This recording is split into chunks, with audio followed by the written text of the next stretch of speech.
سبيل الدموع سبيل مريح تنهدى يا Assalamualaikum warahmatullahi wabarakatuh. Baiklah, saya akan menjelaskan materi tentang Madrasah Nizamiyah, pengaruhnya terhadap perkembangan pendidikan Islam dan aktivitas ortodoks Sunni.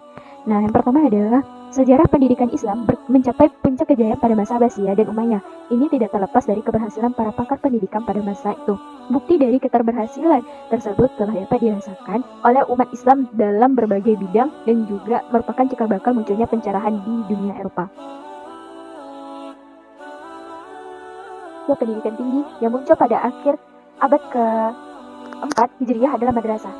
Sedangkan Nizamiyah adalah sebuah lembaga pendidikan yang didirikan pada tahun 1065 sampai 1067 Masehi yang didirikan oleh Nizam al-Mulk dari dinasti Saljuk. Jadi Madrasah Nizamiyah adalah madrasah yang pertama kali muncul dalam sejarah pendidikan Islam yang berbentuk lembaga pendidikan dasar sampai perguruan tinggi yang dikelola oleh pemerintah. Tujuan dari Nizam al-Mulk mendirikan madrasah-madrasah itu adalah untuk memperkuat pemerintahan Turki Saljuk dan untuk menyiarkan mazhab keagamaan pemerintah.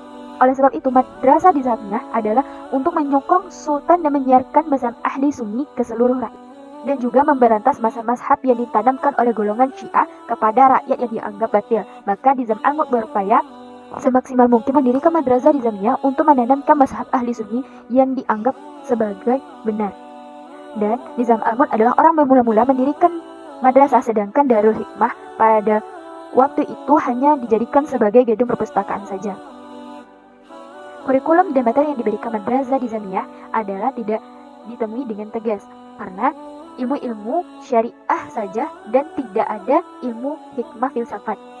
Ini terbukti sebagai berikut. Para ahli sejarah tidak seorang pun mengatakan bahwa di antara mata pelajaran adalah ilmu kedokteran. Guru-guru yang mengajar di Madrasah Nizamiyah adalah ulama-ulama syariah. Yang ketiga adalah pendiri Madrasah Nizamiyah itu bukanlah orang yang membela ilmu filsafat, bukan pula orang-orang yang membentuk perbedaan filsafat. Yang keempat, zaman berdirinya Madrasah Nizamiyah bukanlah zaman filsafat, melainkan zaman menindas filsafat serta orang-orang filsuf. Madrasah Nizamiyah tidak mempelajari ilmu pengetahuan yang bersifat duniawi, tetapi lebih terfokus pada pelajaran ilmu agama, terutama fikih. Mazhab yang fikih menonjol adalah fikih Syafi'i dan teologi Asy'ari. Keduanya secara aktif dan dipelajari dan dialami, walaupun yang lebih menonjol adalah mazhab Syafi'i.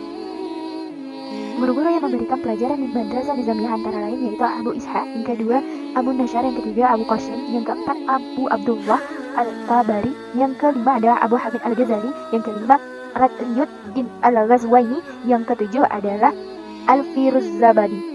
Al-Ghazali mulai mengajar di Nizamiyah berawal dari turut sertanya beliau adalah suatu hari dalam perdebatan ilmiah dengan ulama-ulama terkemuka yang dihadiri oleh Nizamiyah al-Mulk.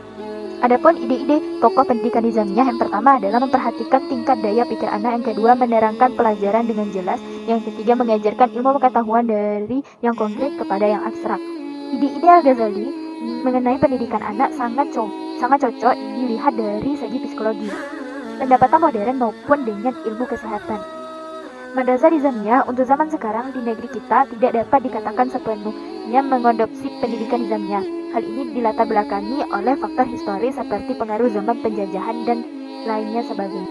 Madrasah Nizamiyah telah banyak memberikan pengaruh. Yang pertama adalah di bidang ekonomi, karena untuk mempersiapkan pegawai pemerintah khususnya di lapangan hukum dan administrasi. Kedua adalah di bidang sosial. Madrasah Nizamiyah diterima karena di lingkungannya dan keyakinannya dilihat dari segi keagamannya dan disebabkan oleh beberapa faktor. Yang pertama adalah ajaran yang diberikan adalah ajaran sunni. Yang kedua, madrasah Nizamiyah diajarkan para ulama terkemuka. Yang ketiga adalah madrasah ini memfokuskan pada ajaran fikih yang dianggap sesuai dengan kebutuhan masyarakat.